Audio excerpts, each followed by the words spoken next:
Hello everyone, welcome to Live with Sirus Migration Education. It's going to be another good event today, so if you're looking for any migration or education related informations and updates for Australia, I think you're in the right place, listening to the right information. So my name is Surya, I'm a registered migration agent, and I've got Ashani here. I'm also a registered migration agent. Thank you so much for joining in. So it's all about sharing our knowledge to you and you asking us questions. So this next hour is dedicated to answer all your questions about Australian immigration. So that brings us to, if you haven't subscribed to... Yes, this is my favorite part. So if you haven't subscribed to our YouTube channel yet, it's time to hit that subscribe button and also the like button, I think. And then when you go to Facebook, follow us and hit that like button as well. Are we doing TikTok as well, Mario? So if you're doing TikTok, I don't know what to do, but YouTube, definitely subscribe, because I'll tell you why. There's going to be lots of, we are right towards the end of the financial year and last quarter of the financial year.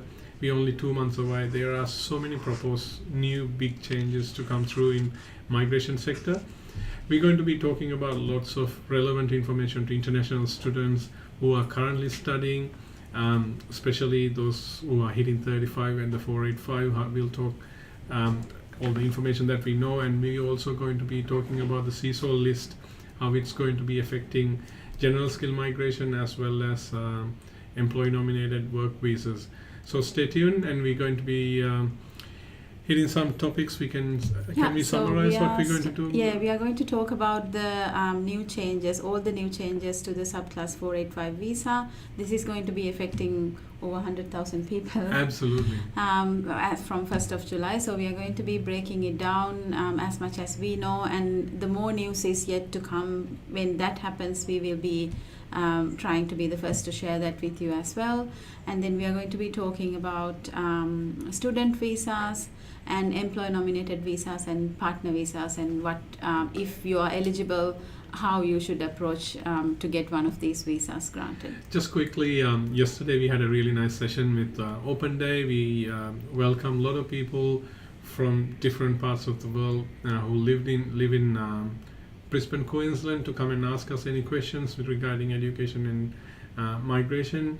There were lots of people came and talked to us. It was a good event. I think everyone was quite grateful that we did it. And if you missed that event, don't worry. We'll be coming back to you in 2 weeks again. So it's actually the 3rd week. So it's from next week. It'll be 3 weeks from now, Wednesday, at 42 Logan Road at Coco Lounge. If you got any questions or if you need any advice, it's a free session. Migration, come and talk to one of us. We are there for a few hours, just dedicated to answer your questions. So that was a good event. Yeah. So let's come to the biggest news of the So Subclass 485, as we know it, it's going to one of their requirement, it was the age. People who are under 50 could apply for a Subclass 485 visa. Now they're going to change that. The age is going to be 35 years of age. Except for British and Hong Kong nationalities. That's right. So right now there is no legislative instrument. This is just the information that's available through the Home Affairs as well. So quite serious information. This is, I think most likely it'll come through. So from 1st of July, if you were to get ready, that if you're about 35 years of age, you will no longer may not be eligible to apply for Subclass 485 visa. But there are lots of talks that this is going to be only applicable for new applicants who enroll for their courses at a certain age. So if you are an international student hitting 35, you're about to complete and you're hitting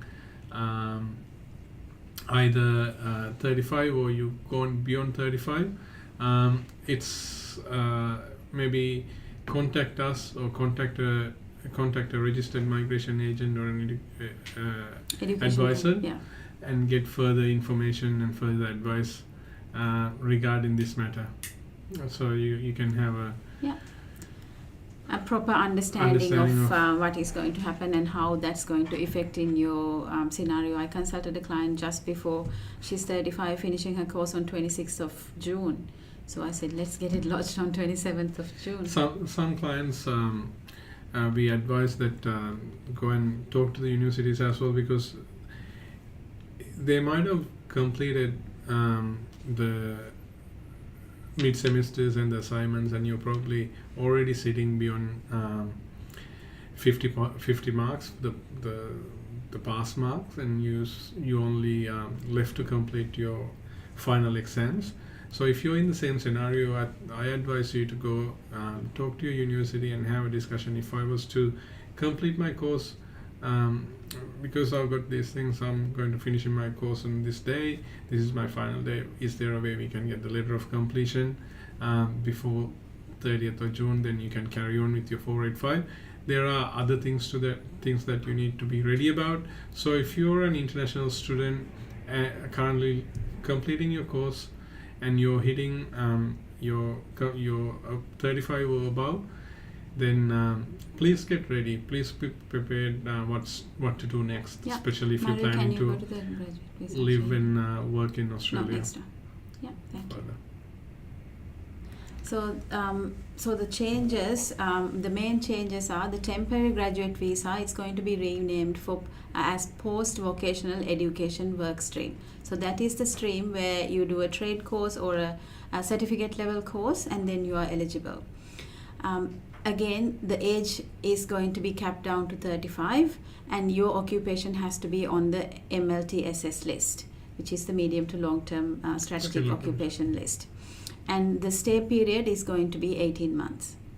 And the post-study work stream is going to be named post-higher education work stream. Again, the age is reduced to 35 years. Select degrees, 2 years extension will cease. And the study period will be the same as the post-education work stream. So if it's a bachelor's degree, then it's up to 2 years. And if it's master's, it's up to, again, 2 years. And master's by research, 3 years. But there is going to be an interesting change for Indian nationals holding Indian passports. If you hold the Indian passport, then you're going to get a bit of extra post-study work visa.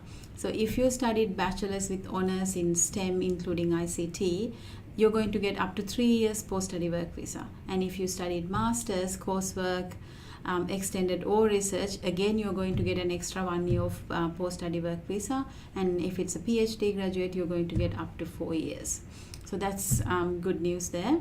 And the second post-study work stream, so this is for people who studied a certain course in a certain area that is located in considered regional area, then you're eligible for extended visa. So this is going to remain.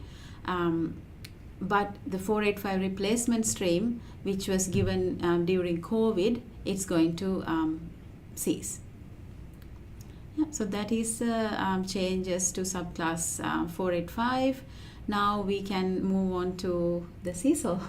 So skill occupation lists, currently we have 3 skill occupation lists: medium to long term skill occupation list, and short term skill occupation list, and regional occupation list. So it's going to come down to another consolidated skill occupation list. It's been renamed under 3 different names as well. So there are so many occupations under them. If you would like to check what it's going to be look like, it's all in our website. So the link's given below, so you can have a good browse through what are the occupations in which list, and what are, I think in my head I'm still thinking this is a replacement of medium to long term, or it used to call demand list back in the days, and there were different names. So it's one of those with few changes to the skill occupations. But to plan out your pathway, if you have interest to migrate to Australia, then it's good to have a good read through. Links there, and if you have any questions, again, be in touch. We will clarify it. this list has been proposed, but it's not 100% decided yet. Yeah. So if there's any new changes or when it's come available, we'll be again in touch. So be in touch with us. We'll keep you up to date. Yeah, so let's move on to student visas. Absolutely. Oh, student visas is a big area that we have quite a few things to talk about. But yeah, do we have anything there? No. Okay. So student visas, subclass 500. There's no major overhauls or anything, but GT is going to be been genuine temporary entrance been renamed and reformatted to new stream, new shape. But the basic requirements are still very similar. And there'll be possible interviews for international students. Look, end of the day, my summation to the whole process is, as long as you're a genuine student and your genuine intention is to come here to Australia to study, and there won't be a big issue for you. Yeah, that's right. So with the student visas, we are going to be in Sri Lanka soon. So we'll be having an open day in our Sri Lankan offices on 12th of May in Vennapu office and 11th of May covering all the Colombo areas at Nugegoda office. Most of our senior education agents from Australia and migration agents are going to be there. So if you have any inquiry, you're welcome to come in again. This is a free session. If you have any questions or if you want to clarify any information, you're welcome to come in and explore what are the options. We'll be again introducing quite a few scholarships during these sessions as well. There's going to be a surprise offer coming to all the international students enrolling through us in coming months. This is about to be announced in coming days, so stay tuned. So next let's move to employer nominated visas, which is actually there are so many employer nominated inquiries right now and a lot of people are going through this. This visa stream is if an Australian employer has a vacancy in their business and they want to employ an overseas national, then they need to go through this visa. There are few visa subclasses available through employer nominated stream, and as you probably already know, this stream is also going to go through a major change, and that is to do with the CSOL list as well. So just to clarify, CSOL list right now is the list that is going to replace the current employment list for the current subclass 482. So that is the information that we have right now. And subclass 482. Don't panic if you're currently in 482 visa, 186 visa, or if you're planning to apply. If you're eligible right now, do it. In my opinion, do it right now, yes. Rather than waiting, so you don't have to face all these new changes or readapt to something that is that you were not prepared for. So I also tell my clients, talk to your employer if you're eligible right now, and if your pay is over 70,000, and if you have the right English, the right experience and the qualification, I think you should go for it. So hopefully you will be locked into the old system, which gives you the permanent residency. Not just old after system, the present system, just after 2 years of working for the employer. We've got a few questions that we will answer. So if you have any questions, please type your question down below in the comment section, whether you're coming from Facebook or YouTube. Then we'll try to answer it if we can in public, or if not, we'll probably invite you for a one-on-one consultation. So I've got Netmina Deshan. I'm in Australia and studying master's degree in project management. I'm already 36, and can my wife enroll to a master's degree when my course is over? Definitely yes. But it depends on her background and the and the continuity. Like if she's 30 and if she has a big gap between previous studies and no experience in between, and it is if it sounds like it is not for a genuine reason to study further and it is only a reason to extend your visa, then you might be facing issues. So but if you were to study because maybe she's an IT specialist, she's already working in the sector, and now she wants to do a master's, then of course she can. Yeah, so the eligibility requirement will still apply. You can apply for a student visa, but you need to again be a genuine student and fulfill all the criteria in order to get a student visa granted on show. Yeah. So Janice is asking, hi Mr. and Mrs. Yapa, may I know what will happen to subclass 482 visa in the future, because I've heard some rumors about it. So I think we've explained it just after you asked that question. Janice Thomas, I think I don't know if you recall of if you had any interest back in 2019 when this 482 got introduced. So 457 was a long-standing visa for a long time, and that was for temporary work visa, and that stream got renamed under 482, and we had a few different changes introduced. The actual purpose of the visa, or the actual visa, will remain as per current advice and the information pertain.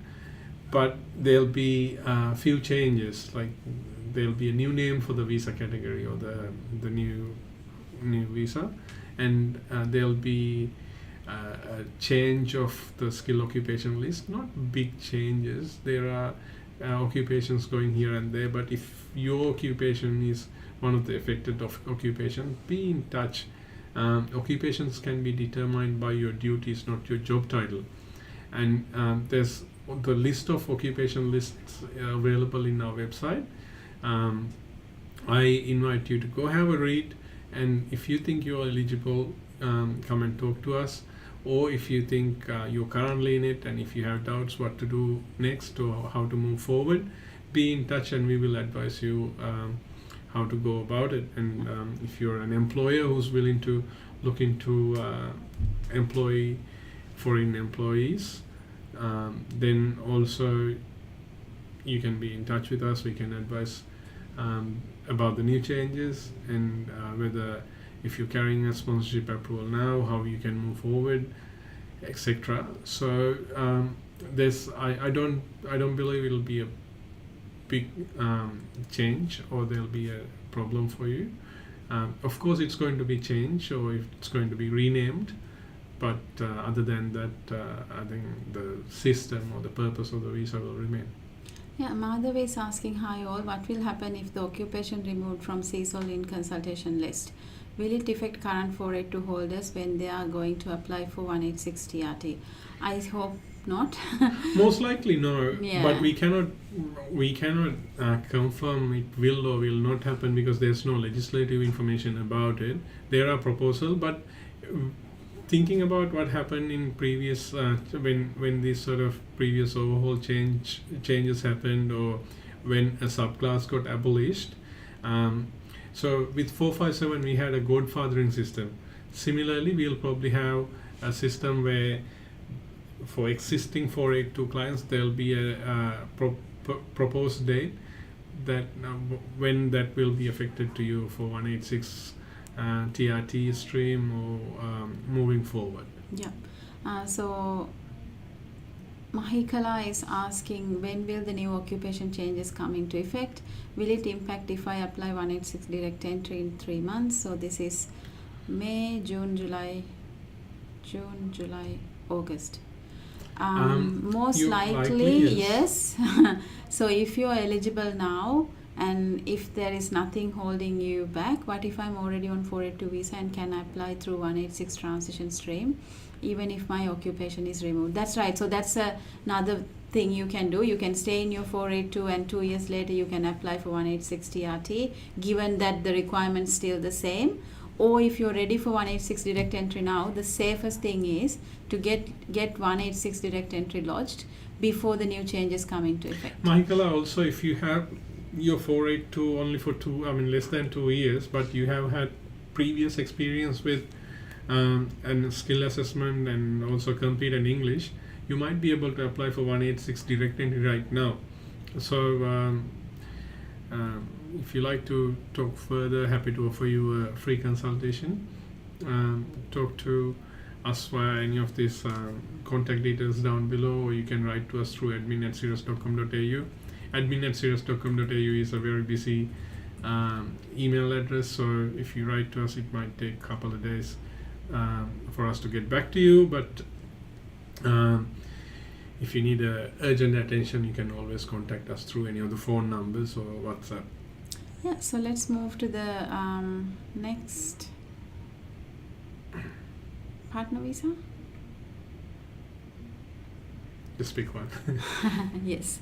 So the next visa subclass that we are going to talk to you briefly about is the partner visa. Partner visa, sometimes people get it confused with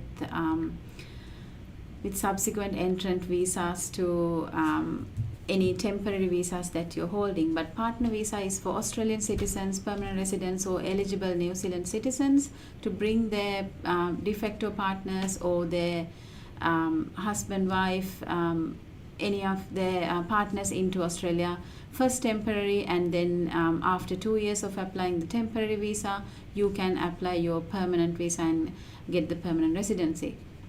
The best thing about this partner visa is you can be in Australia to lodge a partner visa, or you can be offshore, and you don't need to be married to your Australian partner. If you're in a de facto relationship and if you can prove that your relationship is at least 12 months old, then you can use that as evidence and lodge your partner visa. As long as you lodge a partner visa onshore, you're eligible for a bridging visa that allows full-time study, that has full-time study rights and work rights, and also you are eligible for Medicare. So find out if this is an option for you. If you believe it is, I think again this is a great visa. That can lead to permanent residency 2 years from lodging your temporary visa. I also want to talk a bit about parents visa. So many people these days inquire about parents visa as well. So parents visa again is available for Australian citizens and permanent residents or eligible New Zealand citizens. This parent visa is to bring your parents either temporary or permanently to Australia. Whether you are eligible to bring your parents permanently to Australia depends on your balance of family test, which means how many siblings in the family and how many of them are Australian permanent residents or citizens. As long as 50% or more of your siblings are Australian permanent resident citizens or eligible New Zealand citizens, then you are eligible to apply for a permanent visa for your parents. But I think the more attractive visa right now is if it doesn't matter if the balance of family test is met, as long as as long as you are an Australian permanent resident or citizen, you are eligible to apply for a visa called Subclass 870, temporary parent visa, temporary sponsored parent visa. It costs $5,000 for 3 years per parent or $10,000 for 5 years. That allows you to bring your parents to Australia on a long-term, either 3 or 5 year visa. They can travel in and out as many times. Rounding up and down as well. That's right. 5,000.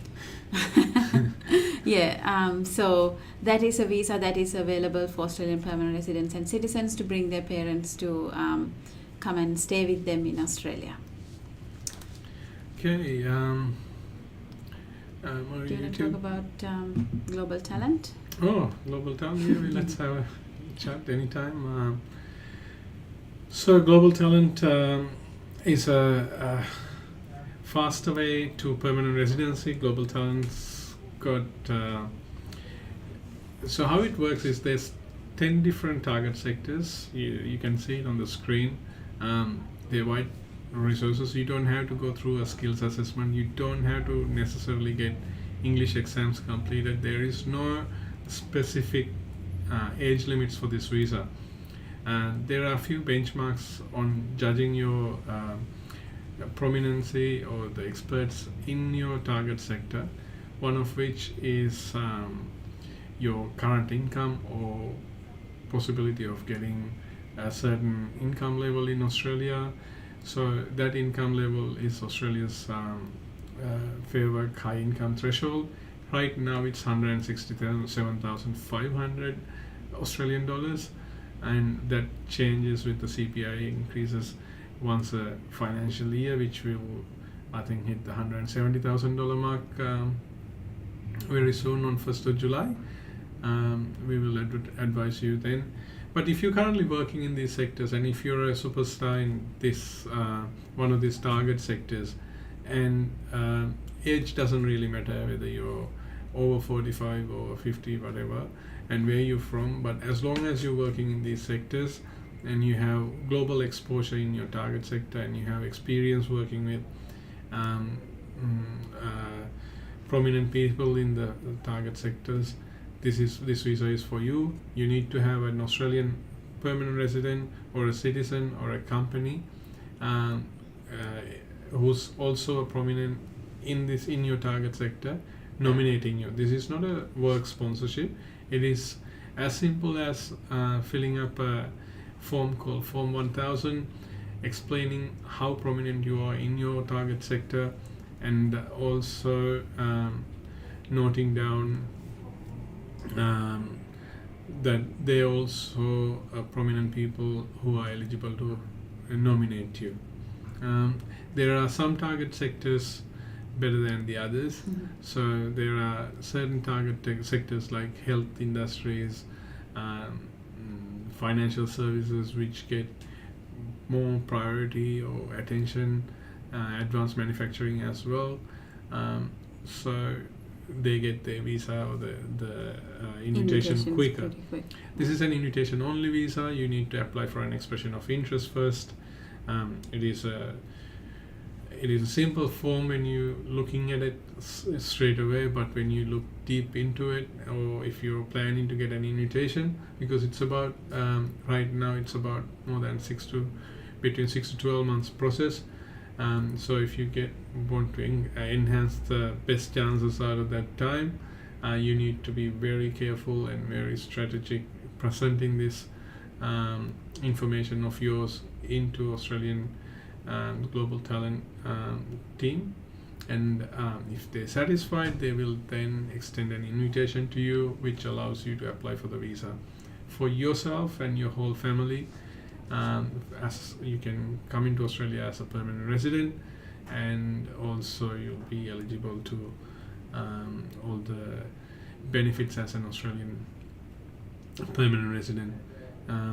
The target of this sector is to recover the economy after COVID and after economic dips, and also expectation from you guys are to come here and develop teams and more employability and developing these sectors that Australia is planning Absolutely. to develop in the next 20 to 30 years. And bringing your connections to Australia, using your knowledge, connections, ability, and your extraordinary skills in Australia to benefit to Australian economy, citizen, and partners.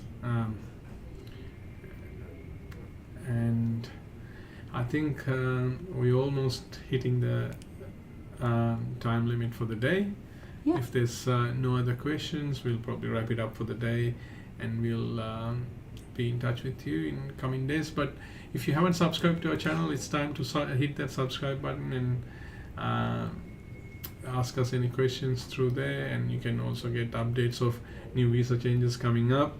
And if you're in Sri Lanka in coming days, 11th of May you'll be seeing us in Nugegoda office, or 12th of May you'll be seeing us in Vennapu office. So you're welcome to see you there, and until we see you in fortnight, God bless to you all, and stay tuned.